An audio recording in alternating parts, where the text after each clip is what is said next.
Please subscribe my channel.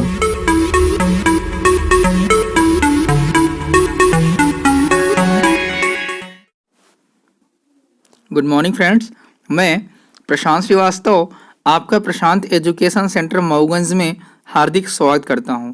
जैसा कि आपको पता है कि हमारे इस यूट्यूब चैनल पर RRB, NTPC group D, MPPSC, UPSC, SSC जैसी परीक्षाओं के लिए तैयारी कराई जा रही है। तो इस समय चूंकि आरआरबी, एनटीपीसी ग्रुप डी की परीक्षाएं 15 दिसंबर से स्टार्ट होने वाली हैं, इसलिए इनके लिए हम स्पेशल क्लास लाए हैं जीएस पोर्शन से, ज्योग्राफी पार्ट से। तो आज की क्लास में हम अक्षांश व देशांतर से अति महत्वपूर्ण प्रश्न करेंगे। तो इससे पहले जो दोस्त हमारे नए जुड़े हों हमारे चैनल पर, तो हमारे चैनल को सब्सक्राइब कर लें और लाइक करें। वीडियो को देखने के बाद वीडियो को पूरा देखें, अंत तक देखें और सारे क्वेश्चन इत्मीनान से करें। ठीक है दोस्तों, तो आइए हम प्रश्न शुरू करते हैं। पहला प्रश्न है, भूमध्य रेखा से उत्तर या दक्षिण किसी दिए गए स्थान की कोणीय दूरी क्या कहलाती है? एक बार फिर सुनिए, भूमध्य रेखा से उत्तर या दक्षिण किसी दिए गए स्थान की कोणीय दूरी क्या कहलाती है? ए है प्रधान देशांतर, बी देशांतर, सी अक्षांश या डी इनमें से कोई नहीं। तो इसका आंसर है दोस्तों ऑप्शन सी अक्षांश। क्या है? ऑप्शन सी अक्षांश। तो नोट कर लीजिए।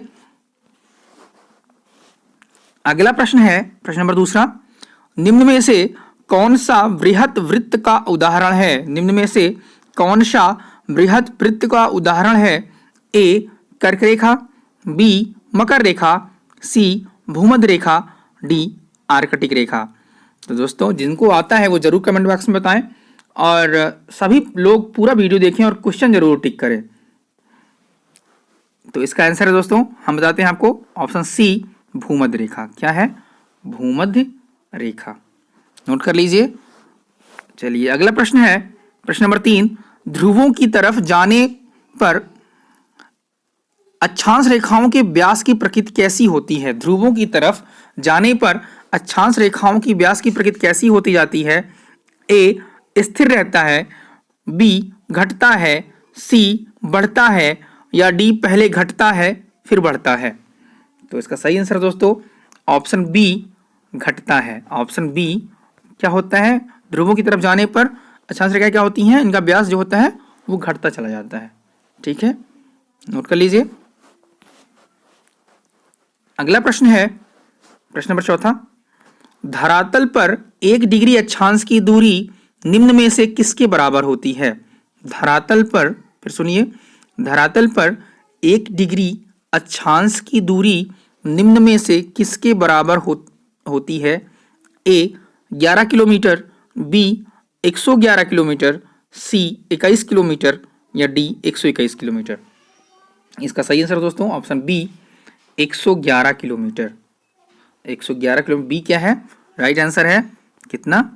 111 किलोमीटर। ठीक है, चलिए अगला प्रश्न है प्रश्न नंबर 5, यह काल्पनिक रेखा जो पृथ्वी को 2 भागों में बांटती है क्या कहलाती है? पृथ्वी को 2 भागों में कौन बांटता है?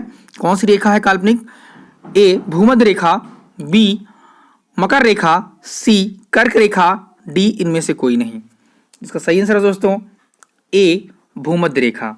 भूमध्य रेखा जो है वो 0 अक्षांश है, इसको विषुवत वृत्त भी कहते हैं।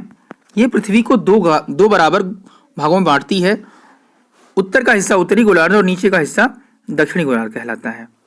ठीक है, अगला प्रश्न है प्रश्न नंबर 6, देशांतर रेखाओं की संख्या कितनी है? देशांतर रेखाओं की संख्या कितनी है? ए 224, बी 180, सी 179 या डी 360। तो दोस्तों देशांतर रेखाओं की संख्या कितनी है? ऑप्शन डी 360, यानी कितनी है? 360। नोट कर लीजिए 360। अगला प्रश्न है, प्रधान मध्याह्न रेखा किस स्थान से होकर गुजरती है? प्रधान मध्याह्न रेखा जो होती है वो किस स्थान से गुजरती है? ऑप्शन है ए ग्रीनविच, बी इलाहाबाद की नैनी से, सी सिडनी या डी ग्रीनलैंड। तो जो प्रधान मध्याह्न रेखा है वो आपके ग्रीनविच कहाँ से गुजरती है?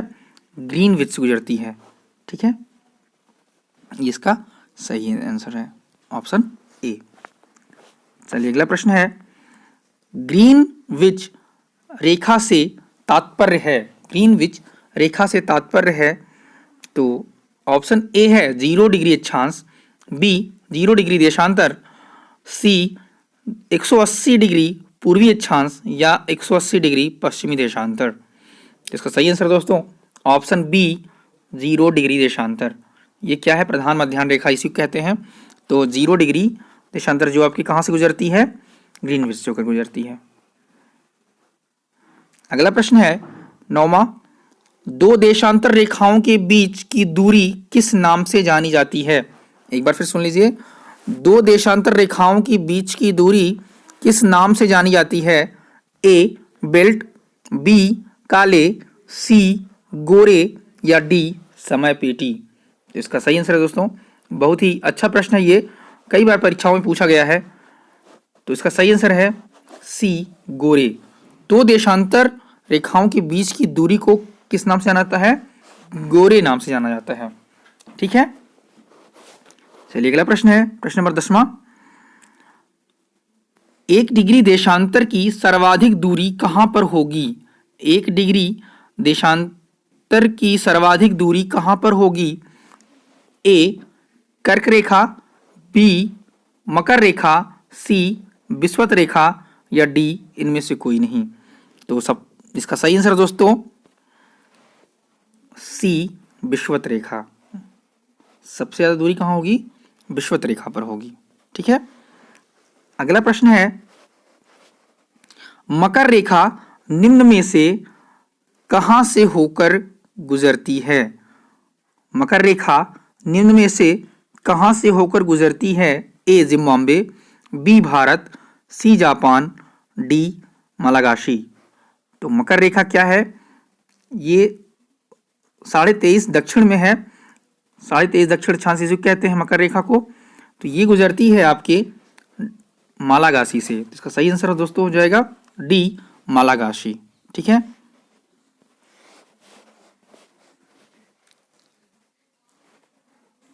अगला प्रश्न है, एक देशांतर से दूसरे देशांतर के बीच कितना समय अंतराल होता है? प्रश्न फिर सुनिए, एक देशांतर से दूसरे देशांतर के बीच समय अंतराल कितना होता है? ए 4 मिनट, बी 60 मिनट, सी 15 मिनट, डी 30 मिनट। तो इसका सही आंसर दोस्तों ए 4 मिनट। क्या हो जाएगा? ए 4 मिनट। नोट कर लीजिए। अगला प्रश्न है प्रश्न नंबर 13वां, पृथ्वी पर सबसे उच्चतम तापक्रम रिकॉर्ड किए जाते हैं। पृथ्वी पर सबसे उच्चतम तापक्रम कहाँ रिकॉर्ड किए जाते हैं? ए भूमध्य रेखा पर, बी ध्रुवों पर, सी कर्क रेखा पर, डी मकर रेखा पर। तो जो सबसे ज्यादा तापक्रम रिकॉर्ड किए गए हैं आज तक वो है भूमध्य रेखा। भूमध्य रेखा पे क्या होता है? ज्यादा तापक्रम रहता है। ठीक है, इसका सही आंसर हो जाएगा भूमध्य रेखा। अगला प्रश्न है प्रश्न नंबर 14वां, वह अक्षांश रेखा जिस पर सदैव दिन व रात की अवधि समान रहती है। वह अक्षांश रेखा जिस पर सदैव दिन व रात की अवधि समान रहती है। ए मकर रेखा, बी कर्क रेखा, सी भूमध्य रेखा या डी ध्रुवों पर। तो सदैव दिन व रात की अवधि कहाँ समान रहती है? आपका हो जाएगा ऑप्शन सी भूमध्य रेखा। भूमध्य रेखा पर क्या होता है? दिन और रात की अवधि हमेशा समान रहती है। अगला प्रश्न है 15वां, निम्नलिखित नगरों में से कौन सा एक भूमध्य रेखा के सर्वाधिक निकट है? निम्नलिखित नगरों में से कौन सा एक भूमध्य रेखा के सर्वाधिक निकट है? भूमध्य रेखा के सर्वाधिक निकट है। ए कोलंबो, बी जकार्ता, सी मनीला, डी सिंगापुर। देखो सही आंसर दोस्तों, ये पूछा गया है कि सबसे सर्वाधिक निकट भूमध्य रेखा से कौन सा देश सर्वाधिक निकट है, तो वो हो जाएगा आपका सिंगापुर। Option D Singapore. ठीक है। प्रश्न नंबर 16 है, भूमध्य रेखा निम्न में से किस देश से होकर नहीं गुजरती है? भूमध्य रेखा निम्न में से किस देश से होकर नहीं गुजरती है? A Kenya, B Mexico, C Indonesia, D Brazil. तो इसका सही आंसर हो जाएगा दोस्तों, पहले सुन लीजिए, कीनिया से भी गुजरती है, इंडोनेशिया से भी गुजरती है और ब्राजील से भी गुजरती है। मैक्सिको को क्या है, उत्तरी गोलार्ध में है, यानी भूमध्य रेखा के उत्तर में है, अमेरिका में, इसलिए प्रश्न पूछा है आपसे कि नहीं गुजरती है, इसे ध्यान दीजिएगा। इसका सही आंसर हो जाएगा मैक्सिको।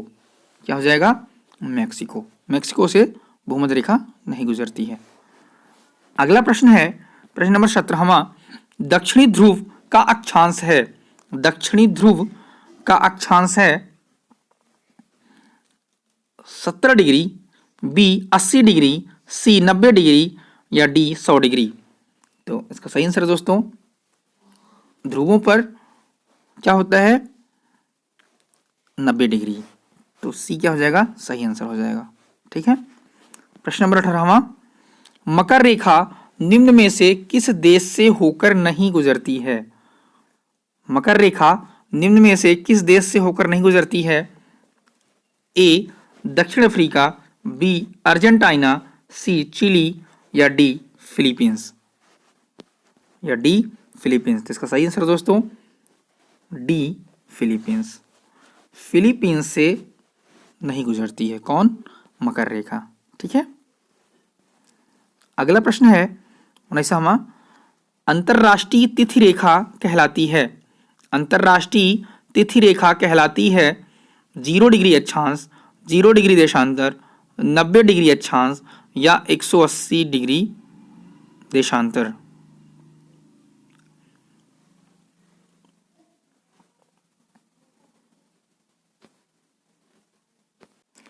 तो इसका सही आंसर है दोस्तों 180 डिग्री देशांतर। ऑप्शन डी 180 डिग्री देशांतर। ठीक है। आज का अंतिम प्रश्न है 20वां, भारत का प्रमाणिक समय किस स्थान से निश्चित किया जाता है? भारत का जो मानक देशांतर है, प्रमाणिक समय किस स्थान से निश्चित किया जाता है?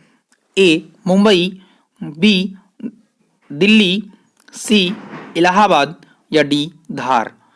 तो दोस्तों इसका सही आंसर है, जो अपना मानक समय है वो 82.5 देशांतर, 82.5 देशांतर है। तो उसका सही आंसर दोस्तों इलाहाबाद। क्या है? इलाहाबाद। इलाहाबाद के नैनी से होकर गुजरती है। ठीक है। तो आज के पूरे प्रश्न समाप्त होते हैं। तो आज का प्रश्न यहीं पे समाप्त होता है दोस्तों। अगर आपको वीडियो पसंद आए तो ज़रूर लाइक करिएगा और दोस्तों में ज़रूर शेयर करिएगा। ठीक है दोस्तों। तो आज की क्लास में इतना ही। धन्यवाद।